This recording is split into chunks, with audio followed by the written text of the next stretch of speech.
Okay, we're going to start the chitas of the day, the chumash of the day, and we are holding a portion of Ayakel. And as I said yesterday, it's a two double-header portion today. This week. We're holding chapter 35, verse number 30. Moshe told the Jewish people, see, the Lord has called B'Shem B'Tzalel ben Uri ben Chur Mati Yehuda. The Lord has called upon B'Tzalel, the son of Uri, the son of Chur, to the family, to the tribe of Judah.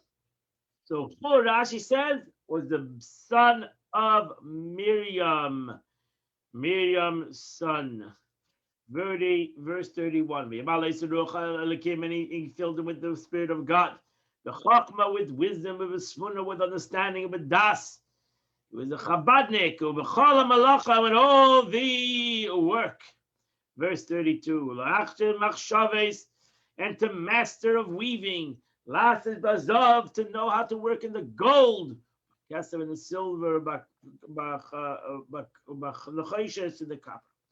Verse 33 of Bacheshes 7, and the craft of stone, the lamala, is to fill within the settings. Bacheshes 8, and the craft of wood. Lasa is bechol mechleches machsheves, to work in a manner of thoughtful work. Verse 34, lahadis nasim belibai, who and to put in his heart the ability to teach. Eliyav ben Achisam Matadon, teach both him and Eliyav, the son of Achisana, the tribe of Dan. So Rashi says here, God took B'Tzalel from the tribe of Judah and from the tribe of Dan, the lowest of the tribe, the sons of Bila and Zilpah. Yet the omnipresent compared him, Eliyav, to B'Tzalel to work in the Mishkan. He, B'Tzalel, was the greatest of the tribe of Judah to fill, is what said. The prince was not recognized before a prince is not recognized before a poor man by God. The tribe of Judah and the tribe of Dan are equal. Verse 35. They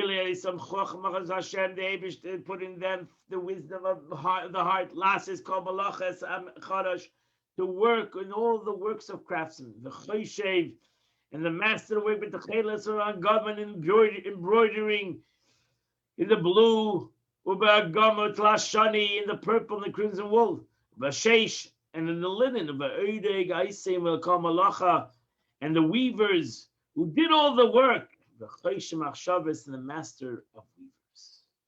Verse chapter 36, verse number 1. After B'Tzalel Eliyav and B'Tzalel Eliyav, Cholish Chacham Lev, and all those men of wise heart, Ashenas Hashem Chachmos Zvuna Behem, which God put in them wisdom and understanding. Ladas, to know. Las is Kamalechas Avedas HaKodesh, to do all the work of the holy work. L'chalash etziv Hashem, whatever God commanded. Verse number 2, Vayikam Moshe El B'Tzalel Vel Eliyav, and Moshe Rabbeinu called B'Tzalel and Eliyav. Cholish Chacham Lev, and all those that were wise at heart. Which God put wisdom in their heart. All those that came, brought their hearts, the to come close, to approach, to work. Last to do it. Verse number 3.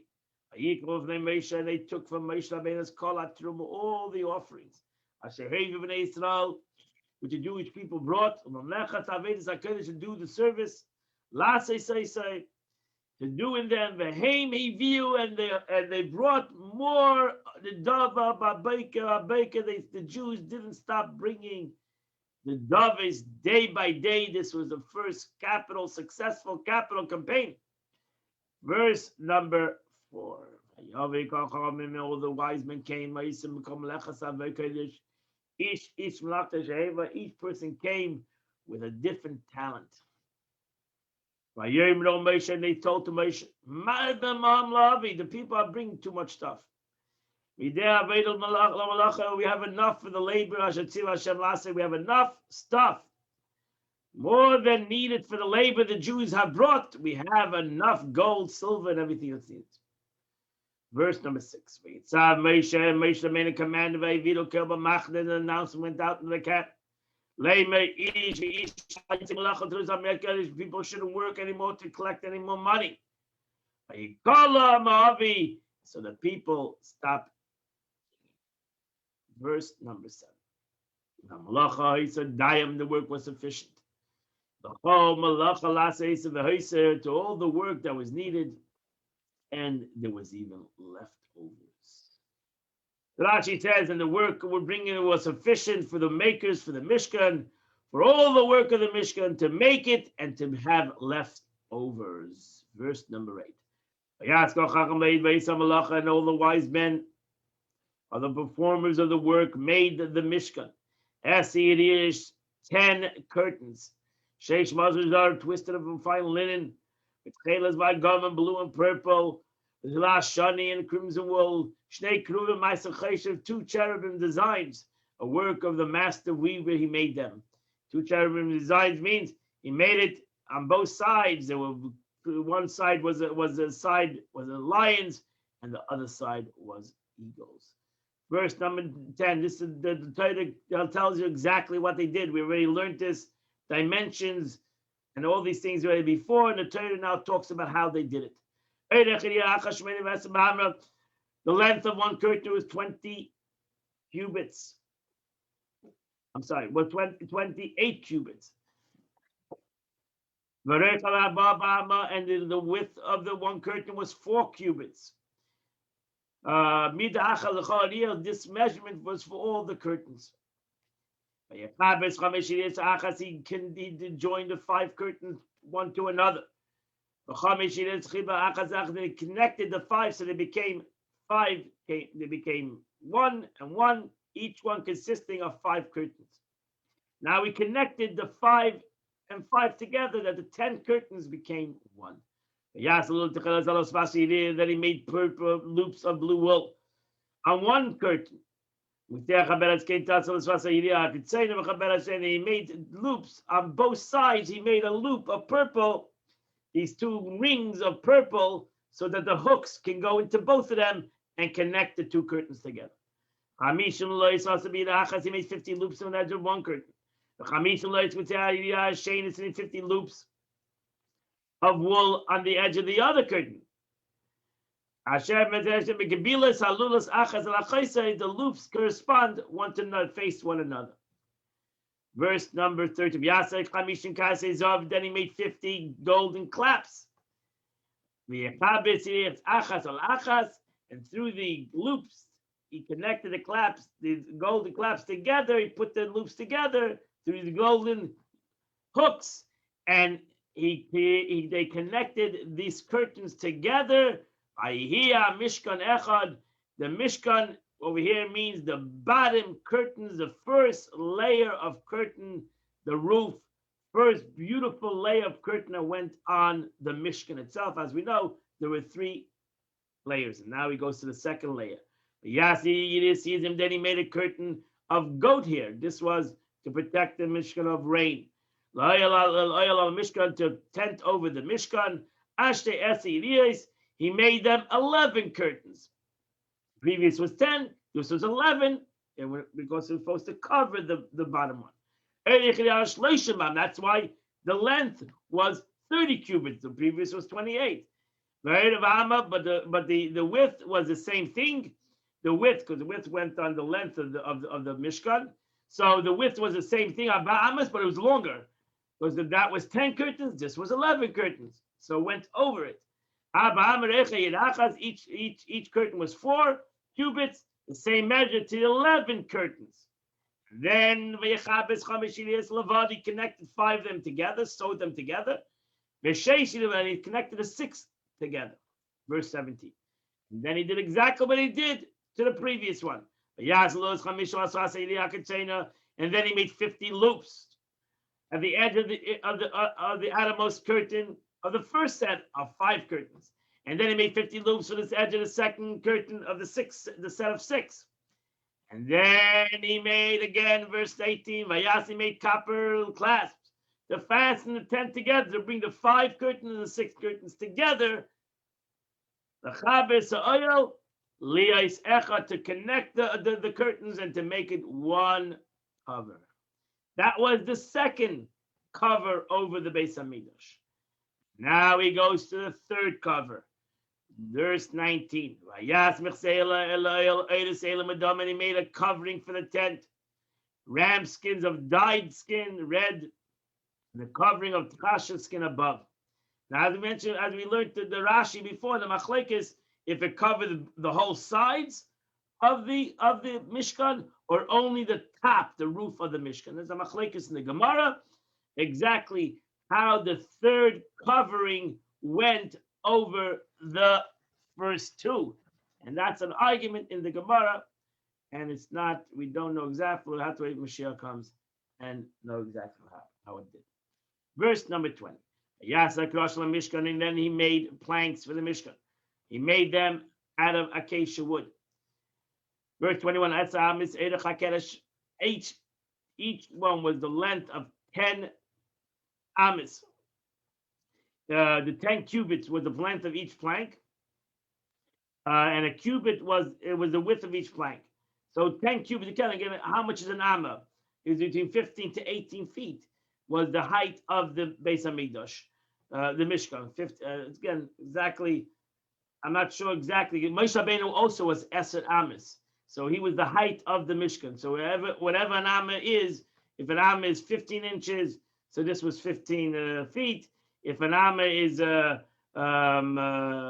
inches, it was 18 feet. So that's, you know, how big Moshe Rabbeinu was. Verse 22. Each plank had 2 square pegs. Mishlavas achas al achas, one to seam to the other. Kain also lachol kasha mishkan. These were the 2 loops that when they put the 2 planks together, they went into each other. So it looked like there was a bar on the outside of the Mishkan. Yes, and Mishkan Esim Kroshi made the planks to the Mishkan, 20 planks for the south side. And he made 40 silver sockets under the 20 planks. Each plank had 2 feet. If you remember in the previous parsha, each plank had 2 feet coming out of it that went into 2 sockets that on the bottom of the Mishkan. So there were the 2 sockets under one plank for the 2 square pegs, those 2 pegs of 2 feet that came out of each plank on the bottom of the plank. So too, he made to the Mishkan, to the southern side, northern side, he made also 20 planks. So each plank was an amma. So that means the Mishkan's length was 20 amas. And again, question is how much is an amma? And that you'll know exactly the length of the Mishkan. How it depends how much an amma is. So either it was 20 or 30 feet in length. Depends between 12 and 24 is the fluctuate the amma. So I don't know exactly. We're not sure exactly how much an amma is. And so too, verse 26. So he also the 40. He made 40 adonim were made out of silver from under each keresh. To 2 sockets under each plank. So there were 40 sockets on this side and 40 sockets on that side. And to the western end of the Mishkan, he made shisha krasha. He made 6 planks. So the width of the Mishkan was 6 amas. Whatever that means again, 6, and he's 9 feet, or you can figure that out, between 6 and actually 12 feet. Verse 28. So really, it was 6. So it was exactly 6 in the middle because he made 2 planks in the corner of the Mishkan at the end. So it was actually exactly it was not counted the 2 planks to the width of the Mishkan. It was exactly the 6 was in the middle, and then they had 2 on the side that connected it to the two walls of the 20 planks each. And they were matched evenly from below. And they together they matched on top. So he did make them both for both of them to the two corners. He connected them on the top. First, and the 8 planks and the silver sockets, 16. So there was 8 planks on the back of the Mishkan, 8 planks ultimately, 6 in the middle, 2 on the side. They connected the back, so you had 8. Automatically, you had 16 sockets. Name Ketsu Shisha also Adonam 16 sockets. They Adonam Takas Echad. Each plank had 2 sockets. Verse 31. And then he made a bars of acacia wood. The planks, 5 for the planks of one side of the Mishkan. And 5 for the planks of the second side of the Mishkan. And 5 bars. So they had 5 bars that went for the whole length of the planks that connected all them all together. This verse 33 is a real miracle that happened in the Mishkan. And then he made a middle bar. The middle bar that went through the entire middle of all the planks. From one side of the Mishkan to the other side, right in the middle of the planks. This was a miraculous thing that went through, and you're talking about a very long piece of a pole that went 20 to 40 to 46 amas. 48 amas. 48 amas. It can be like close to 100 feet. Wow. With no machinery. In one shot. Went for one, and that really held the whole thing together. This one plank that went in the middle and turned at the ends. How is that possible? I don't know. Turned at both ends, made like a U. It looked like a U bar. And it went to one side of the Mishkan to the other side of the Mishkan. This was a very long bar that went from one side of the Mishkan to the other side of the Mishkan. And that's what he did. And that's what happened. From one end to the other end. And this was called the Bria Chatichain, the middle bar that held the whole Mishkan together, really. That was one thing that held the whole thing as one thing. Verse 34. Then he took all these bars, all these planks I'm talking about, and he covered them with gold.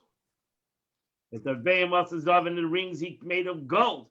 A bottle of Brichim, which held the bars, the outside bars. And they made also the bars gold. Everything was gold. Verse 35. And then he made a dividing curtain of tcheles v'agamon of blue and purple and crimson wool. Shadi v'sheish mazav yas cheshev ma'aseh cheshev. This is mastery work of weaver. Also kruvim, he made them also cherubim. They had designs on the outside and the inside of this beautiful curtains. Yasla bam with the shitim. Then he made 4 pillars of acacia wood. Yitzatza is also and he overlaid it with gold. And he made their hooks of gold, and he cast them in silver sockets. Yas masal pesach and he made a screen for the entrance of the tent of Payless. We had to do two curtains, one in front of the Holy of Holies and one in front of the Mishkan itself. He made them of blue and crimson wool and twisted fine linen, work of embroidery. Verse 38, and the 5 pillars and their hooks that he overlaid the tops with gold. And there's 5 sockets with copper, and the sockets were made over here with copper. Verse 30, chapter 37, verse. So this was the end of the Mishkan. Actually, really, one of the things you see the difference between Moshe Rabbeinu and Betzalel, famous Gemara. Now Moshe Rabbeinu talks first about making the vessels and then about making the Mishkan. But Betzalel changed the order and made the Mishkan first and then made the vessels. whole beautiful Kabbalistic meaning to that argument. And ultimate Salah won the argument that first you make the Mishkan and then you make the vessels. So now, after making the Mishkan, now we go to the vessels that Betzalel made. Chapter 37, verse number 1. Betzalel and then Betzalel made the Aron, the ark. Atzi Shittim, he made the ark out of a kesher with a Masai v'chetzi ark. He made it 2.5 cubits long. V'yama v'chetzi rach v'yama v'chetzi kamasai, and he made it out of 1/2 wide and 1 cubit half of its height. So Rashi says, "V'yas Betzalel." What do you mean v'yas? Since he devoted himself to the work more than any other wise men, it's as if the Torah says v'yas Betzalel, even though there were many, many workers there, because he put his life and soul into it, and therefore everything was named on him that he made. Wow. Verse 7. Then he made 2 other boxes. He overlaid it with gold from the inside and from the out. 2 other boxes. We know there were 3 boxes for the Aron. The middle was wood, inside and outside with gold. Then he made a crown around the first box, the gold box. And then and then he made 4 rings of gold. On the 4 corners. 2 rings on one side, and 2 rings on the other side. Verse 4. And then he made he made poles of acacia wood. And he covered these bowls with gold. Verse 5. And he put the poles in the rings. On the sides of the ark. To carry the ark. Verse 6. And then he made he made a cover of pure gold. Which was 2.5 cubits its length. And a cubit and a half its width. Verse 7. He made 2 gold cherubim. He made them hammered work from that cover. It says from the ends of the ark cover. 1 cherub came out of one side. Another cherub came out from the other side. It came out from the cover. As we learned, you're not allowed to make it separate. It has to come out from the cover. Verse number 9. He made the cherubim that had the wings spread upwards. The ark, they're shielding the ark cover with their wings. On the face of the with their wings. Name Ishal Achiv, and their faces were faced one another. Towards the cover, were the faces of the cherub. That was the way he made the ark. Verse 10. Then he made the table of acacia wood. It was 1 cubit in the width, and 1 cubit it's high. 1.5 cubits is high. In verse 11, he covered this table with gold. He made a golden crown around it, top of the table. Verse 12. And then he made a frame, a handbreadth width all around. And he made a golden crown around the frame. Verse 13. And he put 4 golden rings on the corners. And he put the four rings on the 4 corners of the table. On the 4 of its legs. The rings were opposite the frame as the holders of the pole in which they carry the table. Verse 15. And then he made poles of acacia wood. And he covered it with gold. To carry the table. Verse 16. Then he made all the implements that were needed for the shulchan, all the vessels. It's kind of forms, it's half pipes, which the bread laid upon.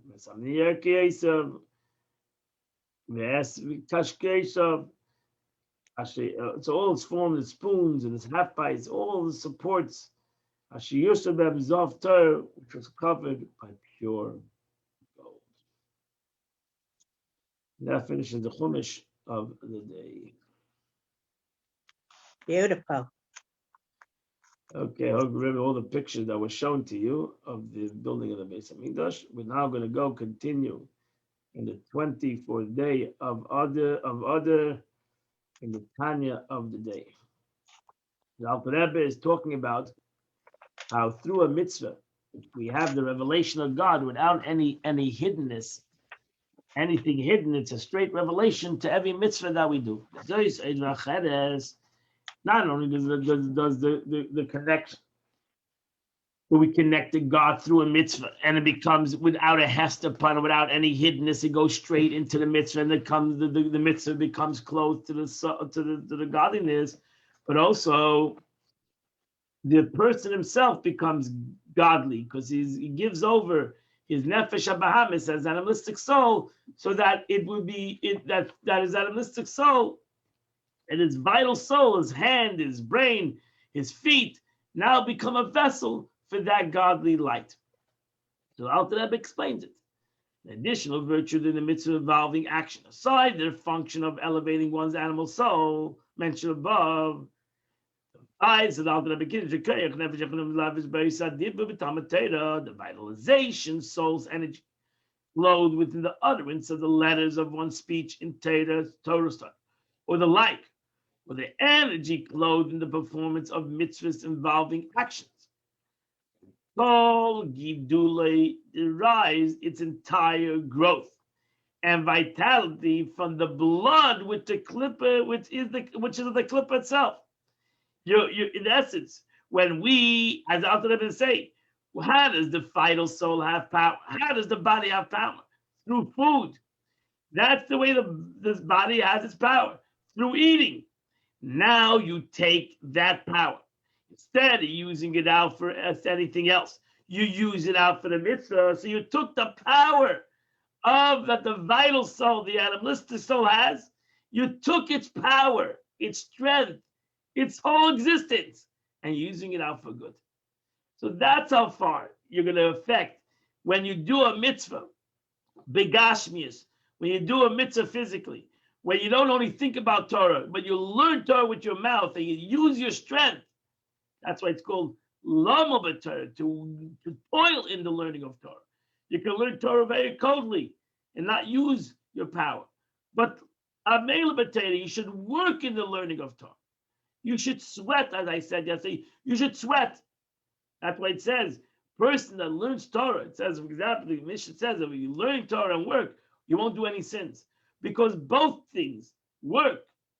Man has to go out to work. You and me have to go out to work. And a person learns Torah, if he did them both correctly, he would be tired. Because both of them make a person tired. Why? Because both of them demand physical strength and labor. Whether you're doing something with your hands, or even when you're doing something with your mouth, and you're learning, put some effort into it.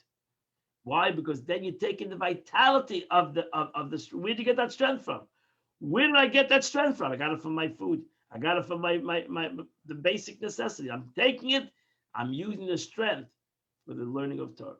I call Gedulachayz Madam who meklipas noiga mamish. Derives to the entirety of vitality from the blood, which is klippa noiga. Klippa noiga means the klippa that shines.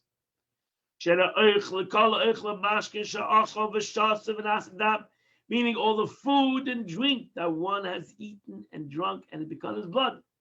Now, what happened when he ate and drank it? That was under the dominion of Klippet Noga, and drew the vitality from it. So I'm eating kosher, and I'm drinking kosher, and and it's giving me strength. What is I doing with that strength?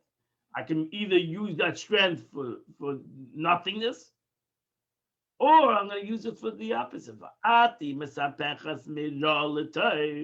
And now, when I took that strength, that vitality, and I used it out, this clipper for a mitzvah, Now, but this clipper is transformed from evil to good, and it's absorbed into the holiness by the means of the energy of the animal soul that goes from it. That's why I always say this. Don't get so involved in worldly matters. Put all your strength and your excitement in Yiddishkeit. That's where your Jew should have excitement. He talks totally about the world, about worldly matters. Don't put too much effort in it. Don't use your energy for worldly matters. That's a waste of energy. That's a waste of time. Use all your energy and your kach and your excitement in Judaism, in something good. And then we all like to talk politics. We all like to talk Nanashkeit.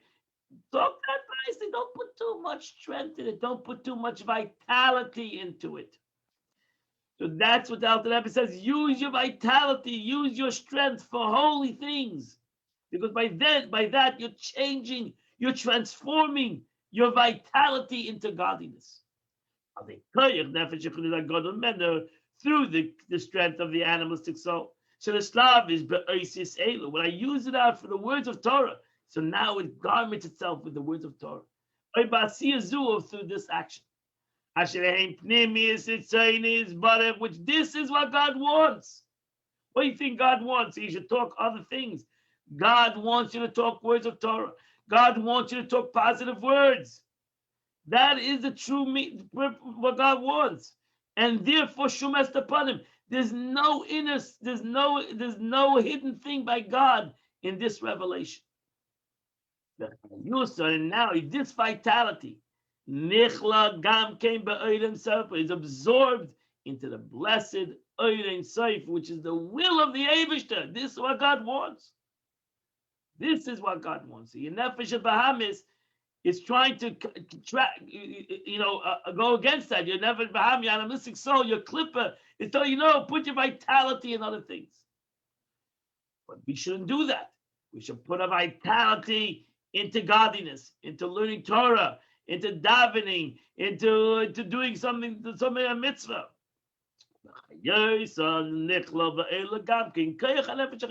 And through their vitality, the energy of the animal soul likewise elevated and absorbed into the light of Ein Sof. So that is the beauty. And as he says, continues, and since the energy necessary for fulfilling mitzvah was supplied, ultimately, we still need to come back as Jews. We need to come back to the food. We all need physical energy. So I did use the food for this physical energy. So what happens? The vitality of the food and the drink is likewise observed. Everything is slept into the Oidein Sof. My energy, my nefesh habahamis, my food, and the food is elevated. Everything is elevated because you're using the energy of the food for something that is positive. Through that, you elevate the general concept of Klippos Neger, which constitutes the vitality of this physical and corporal world as a whole, will ascend as well. And when is that going to be? When will this come about? When the whole neshama of the divine soul of all of Israel, which is divided into 600,000 particular offshoots, right? Kabbalah tells us that the standard figure of members of the Jewish nation, all individual soul being further subdivisions of the 600,000 general souls, which we'll explain further, 600,000 general souls that went out of Mitzrayim. So these 600,000 general souls had all the souls of the Jewish nations until today, until Mashiach comes. So we all we have a general mission, right? We have a personal mission. I would class the journey of the soul. We have a personal mission, but we have a general mission. The general mission that was given to 600,000 general souls on Mount Sinai. Tiskayim, what was the general mission?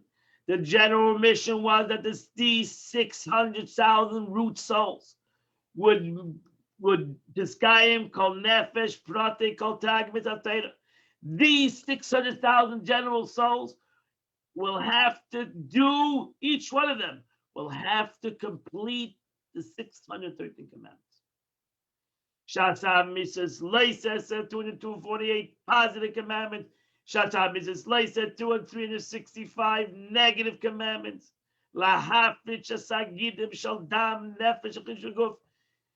When we refrain from transgression, the 365 prohibition, to refrain the 365 blood vessels of the animal soul of the, right?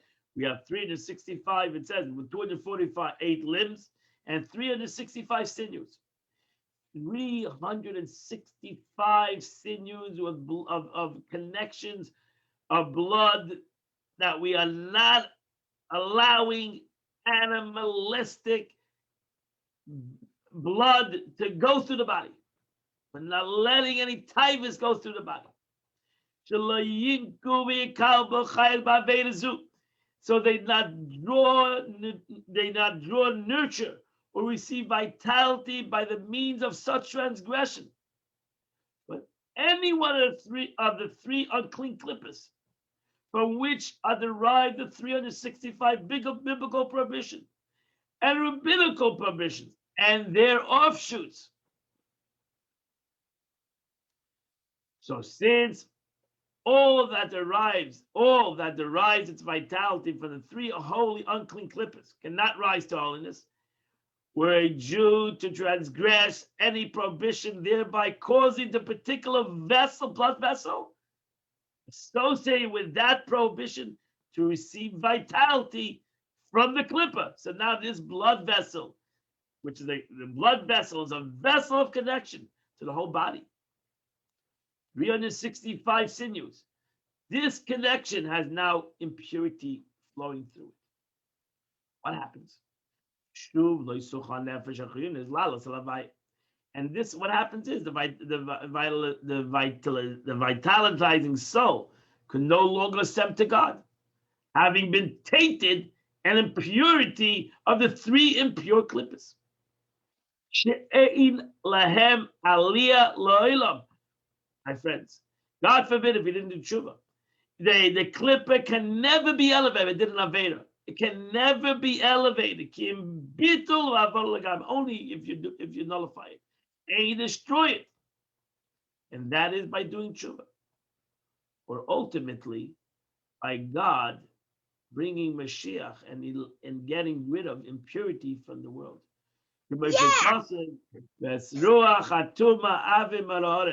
And I will banish the unclean spirits from the earth. So either when we do tshuva, we banished, and you have to do tshuva law really to banish a very high level of tshuva, to banish impurities. But until then, we are stuck in impurities. Okay. So the Alter Rebbe continues, and then we have 248 positive commandments, which are the 248 limbs, which is laham shech ein say baruch, which is to bring down godliness into the world, la leisloy lekashen, to elevate yourself to Him and to bind yourself, liyachad boy, and to unite with Him. The entire vital soul, which is the 248 limbs of the body in perfect unity. Such is the effect of a mitzvah, uniting the vital animal soul with God.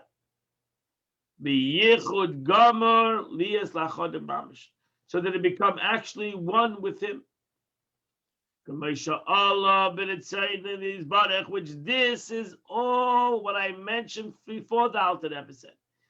By doing this, by not letting the clipper become part of my body, by not letting the impurity become part of my body, and by bringing purity, godliness to my body. See, it's a two-purpose service.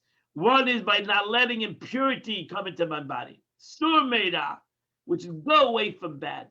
Don't let impurity be part of your existence. Va'asei tov, and do good. That's the 248 positive commandments.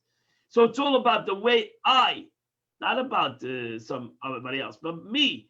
I, as a human being, don't let impurities come part of my body and try my best to use out all the 248 limbs. When we say 248 limbs, it means basically to use out every strength and every limb and every power that I have in my existence, to use it out for the service of God. What happens then? This is what you're accomplishing, dira b'tarteinu, in accordance with his will, that thereby an abode for him, you're creating a dira, a home for God in this lower realm. And so great is this unity that they, the limbs of the body, with the vitality of the animal soul invested in them, become a mloi merkava kame'avos, become a chariot for God. As we mentioned, that was the patriarchs. The patriarchs are a chariot of God, and so too each and every one of us can become a chariot for God, whose every limb was totally submission to the divine will. Therefore, they were designated as God's chariot, and so will every Jew become a chariot by God by performing Torah mitzvahs. But if you have to do it. It's my sight of mine. You have to do it with every limb of your body. That completes the Tanya of the day. Today is the 24th day of the month of Adar, and today is actually the Hallel in Tehillim, and it starts from 113 till 118.